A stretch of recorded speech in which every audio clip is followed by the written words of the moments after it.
David Habib, bonjour. Bonjour. Député donc des Pyrénées-Atlantiques qui siège parmi les non-inscrits. Une réaction à cet événement tragique qu'évoquait Annabelle, cette agression antisémite dans une crèche juive à Champigny-sur-Marne. La directrice menacée par un individu qui dit on reviendra à 5, on te violera, on te tuera, tu es juif, tu es sioniste. C'est de la folie, alors je sais pas si c'est l'air du temps, j'en sais rien, mais c'est incroyable. Et il y a des responsables à ça.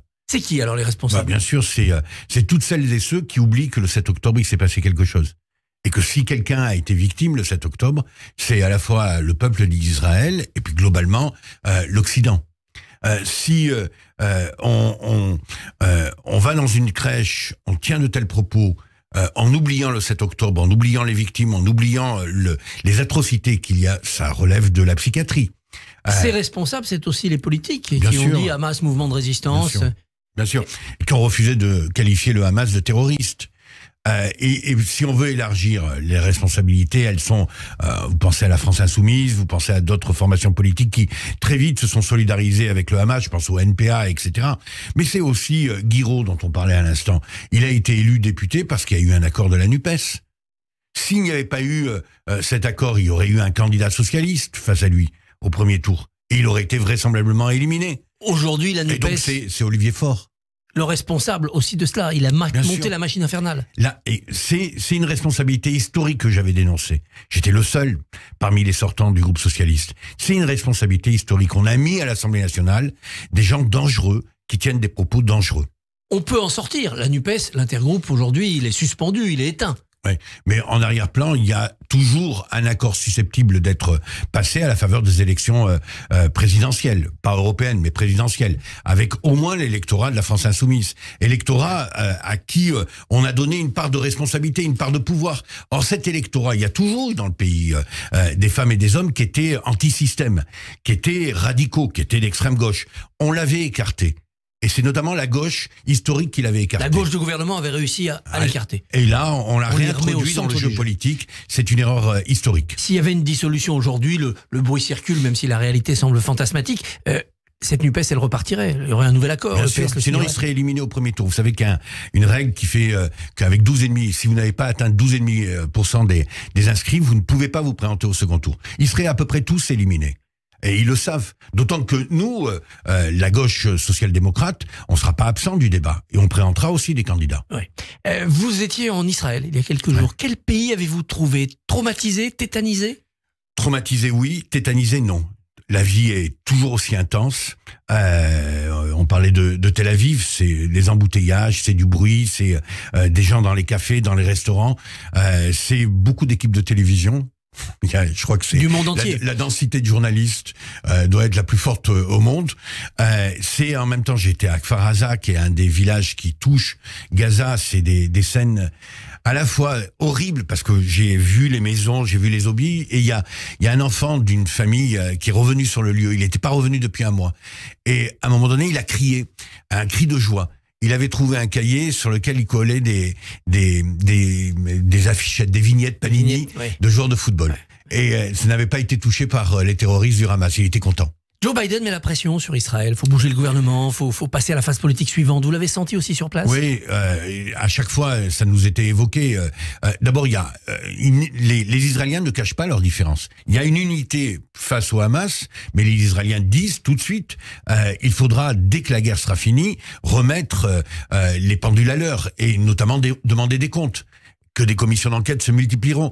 Et il y a des initiatives aujourd'hui, prises notamment par la société civile, pour dire, il faut tout changer.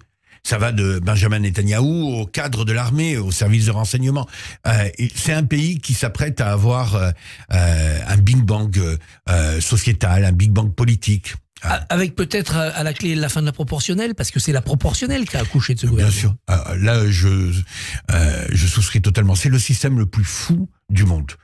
Cette proportionnelle intégrale qui fait que on ne peut pas gouverner sans un accord avec des fractions extrêmement minoritaires, mais qui sont dans le jeu politique décisif, c'est de la folie.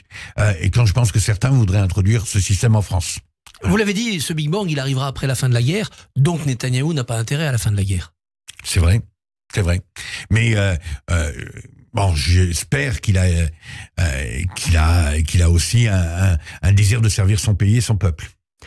La loi sur l'immigration, évoquée aussi par Annabelle tout à l'heure. Alors, cette commission mixte paritaire, pour arriver avec un texte qui sera donc marqué par la droite, c'est la bonne solution? Bien sûr que non.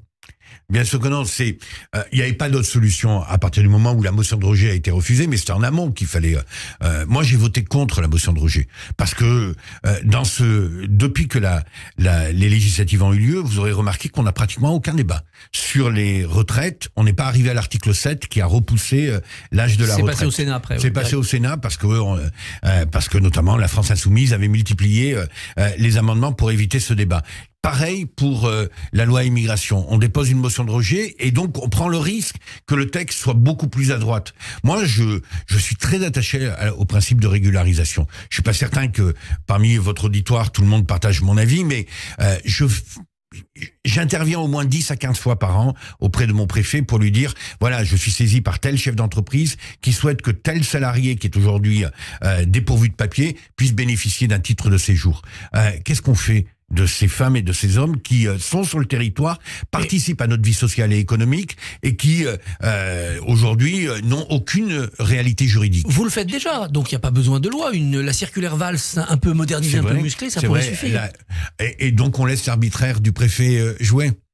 Je préfère quand même encadrer les choses, même si on a de bons préfets en France, je préfère les encadrer par des textes de loi qui fixent de façon impartiale les règles du jeu. Ça peut se faire en 2 temps maintenant, donc une loi immigration là qui ne sera qu'une loi de punition, de répression, de sécurité, et puis plus tard une loi régularisation. C'était la solution, je crois que vous l'aviez évoqué d'ailleurs. Tout à fait, Nicolas Sarkozy aussi l'a évoqué, oui. Le président de la République lui-même avait dit on fera 2 textes, puis il a reculé. Je ne sais pas pourquoi. Je ne sais pas pourquoi. Je crois que Gérard Larcher était intervenu pour dire je veux qu'un seul texte. Si c'est exact, si c'est lui qui a été décisif dans la matière, c'est un beau piège qu'il a. Sondage Elab, 75% des Français voudraient un référendum sur l'immigration. Ça, c'est un piège au populisme ou? C'est pas possible, d'abord. Pour l'instant, juridiquement, constitutionnellement, c'est pas possible. Je vous ai entendu, et je crois que c'est vous qui avez expliqué hier qu'il faudrait 2 ans avant d'arriver au moins 2 ans avant d'arriver à ce résultat. Donc c'est le propre du débat politique français. Parler de choses qui sont impossibles. Aujourd'hui, il y a un problème, c'est la reconduite aux frontières de celles et ceux qui menacent l'État français et les Français et qui ne sont pas français. C'est les terroristes en puissance, c'est les fichiers S, c'est ceux qui tiennent des discours qui sont antisémites, qui sont anti-français. Ça, c'est une nécessité absolue. Et puis, il y a la régularisation que j'évoquais tout à l'heure. Alors, ne parlons pas d'un hypothétique référendum qui, de toute façon, ne pourra pas avoir lieu. Il y a aussi, pour sortir de cette impasse, la majorité qui n'arrive plus à travailler, cette gauche élue sur un pacte électoral néfaste, il y a aussi la dissolution. Alors là aussi, le président de la République l'a écarté, mais on sent bien qu'il y a une tentation. Les Français, d'ailleurs, demandent à revoter.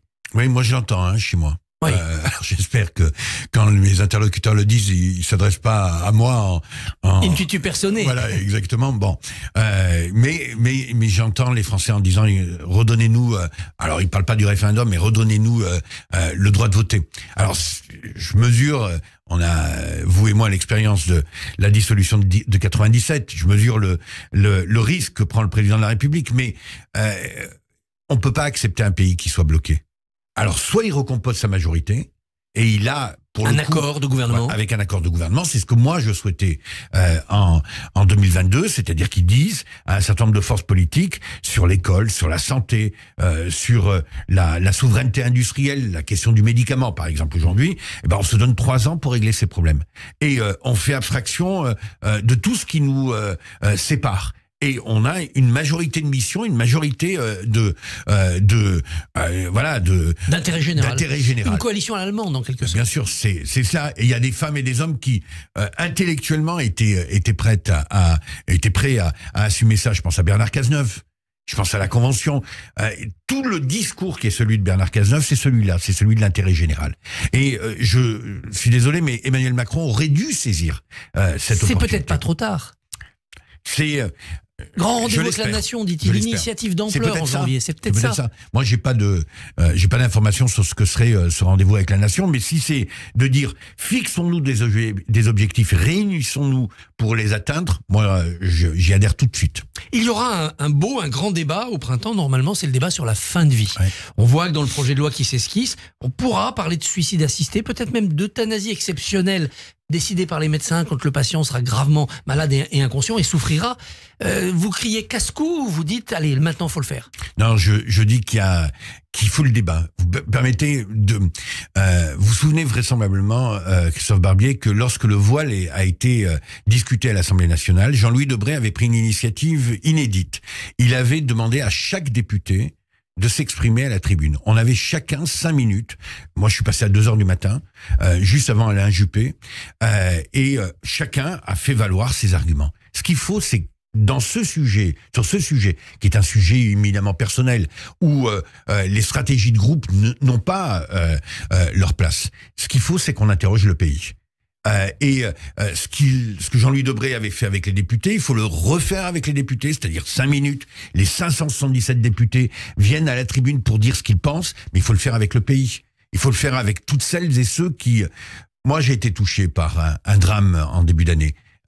J'ai changé complètement. Je suis plus le même depuis le mois de janvier. Et je pense qu'il faut interroger chacun d'entre nous, dans nos consciences. Chacun en conscience. David Habib, vous êtes toujours le bienvenu sur Radio J. Merci, bonne journée.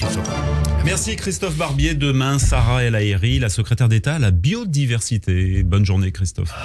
Radio J.